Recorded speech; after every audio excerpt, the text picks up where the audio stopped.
All right, guys. To start off our equations review, we were going to review exactly what we did yesterday, where we were working with tables, equations, and then corresponding graphs.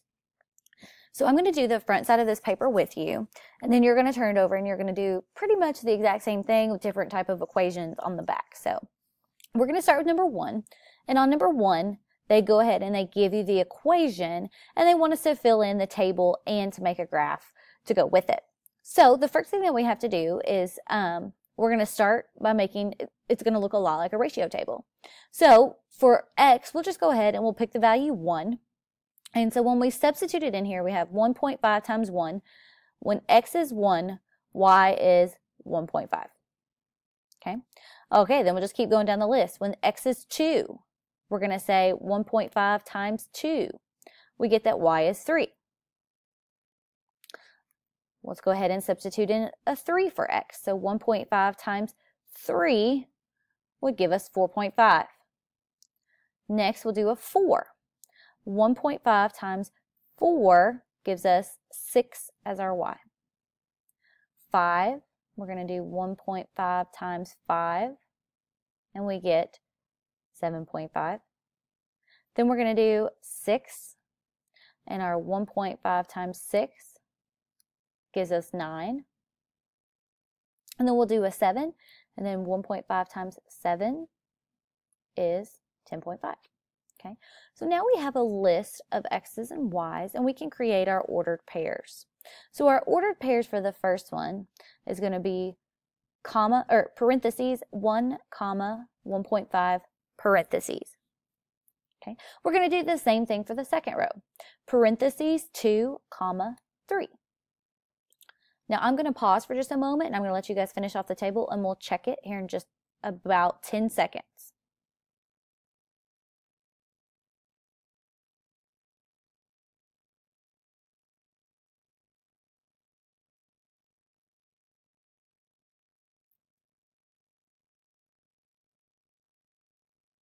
All right, so go ahead and check yours with me.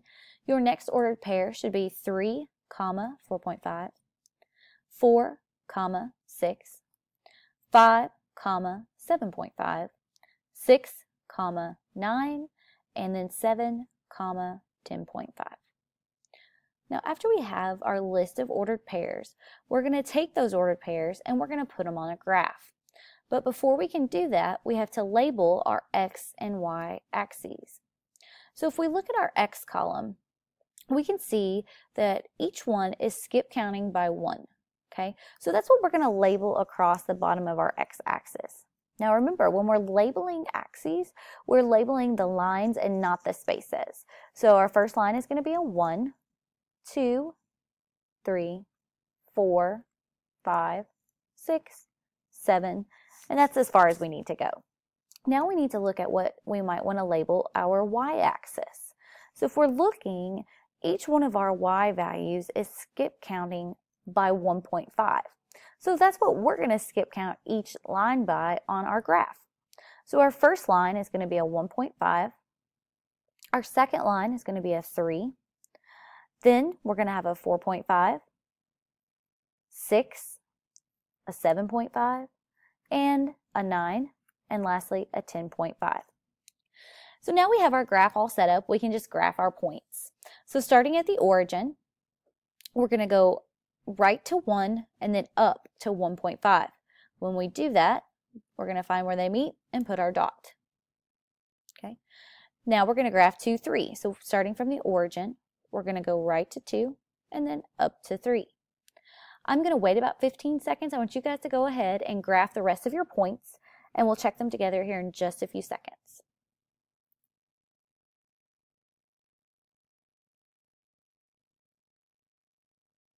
All right, so now we have 3, 4.5, 4, 6, 5, 7.5, 6, 9, and then 7, 10.5.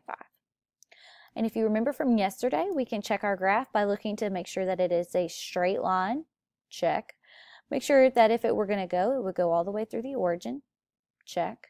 And make sure that there's equal spacing between all of our points. Check. All right, so moving on, we're going to take a look at number 2. And on number 2, they give us the table and we have to write the equation and make our graph. Okay, so what we're going to start with is we're going to start by actually looking at the values that they gave us. So they told us when x is 49, y becomes 7. When x is 42, y becomes 6. When x is 35, y becomes 5. When x is 28, y is 4. When x is 21, y becomes 3. When x is 14, y is 2. And then when x is 7, y is 1. So we can tell that our x values are getting smaller. And there's only 2 math operations that make numbers get smaller. That's division and subtraction.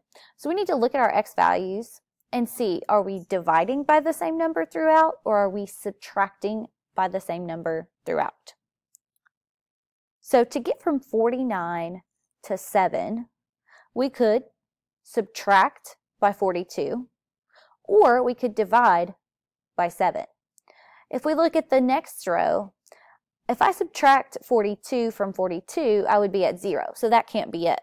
But if I take 42 and I divide it by 7, I do get 6. If I take 35 and divide it by 7, I get 5.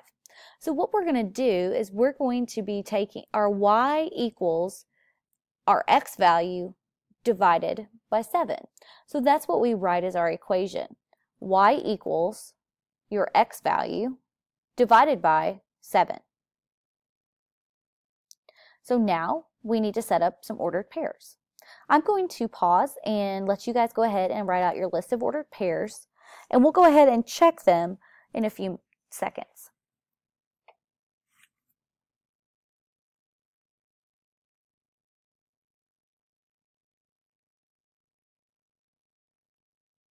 So go ahead and check your ordered pairs, and if you're not finished, you can get them down as we go. Our first ordered pair is 49, 7. Then we have 42, 6, 35, 5, 28, 4, 21, 3, 14, 2, and 7, 1. So now we're going to take these ordered pairs and we're going to put them on our graph. But first we need to label our x and y axes. So looking at our x values, okay, you can start from the bottom or you can start from the top. But as you can see on the x values, we are skip counting by 7. 7 plus 7 is 14. 14 plus 7 is 21. 21 plus 7 is 28. So we're going to skip count by 7s across our x-axis. So remember, we're labeling the lines and not the spaces. Our first one is going to be 7, 14, 21, 28, 35, 42, and 49.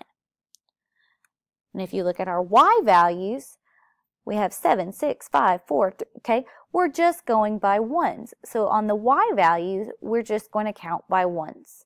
1, 2, 3, 4, 5, 6, 7, and 8. Actually, we don't need it 8, just kidding. Now, I'm going to start down here at the bottom because these are where my closest coordinates are. You guys can start at the top. We're going to get the same exact answers. So I'm going to start with my bottom value, and it says on the x-axis, go right 7 and up 1.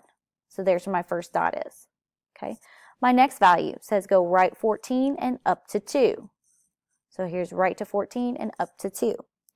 I'm going to pause for a moment. I want you guys to go ahead and get the rest of your ordered pairs on your graph, and we will check in a few moments.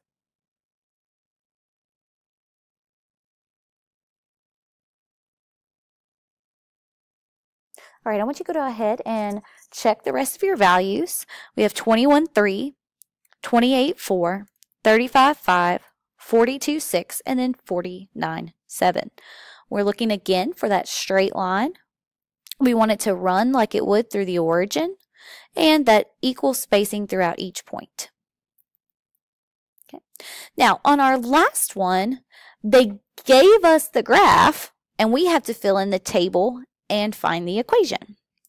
Okay, so we can start by looking at the ordered pairs that they give us. So our first ordered pair is at this dot right here, and it is 1, 5, where x is 1 and y is 5. Our second ordered pair is right here on our graph, where x is 2 and y is 6. Then we have where we would go 3 and 7 is our ordered pair. So on our graph, we fill in that x is 3 and y is 7. Then our next dot is where x is 4 and y is 8. If we keep going, x is 5 and y is 9.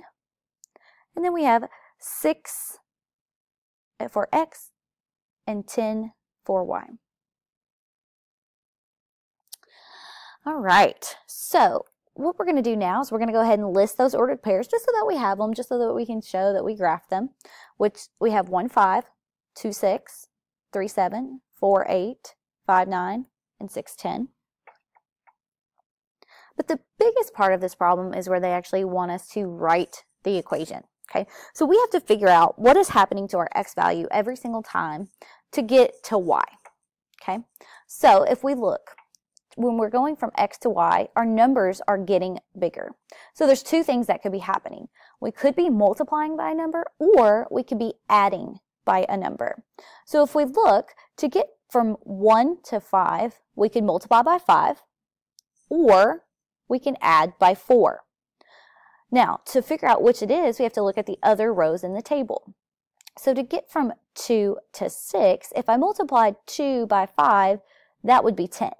So it cannot be multiplied by 5, but if I take 2 and I add 4, I will get 6. So let's test it out for the next row.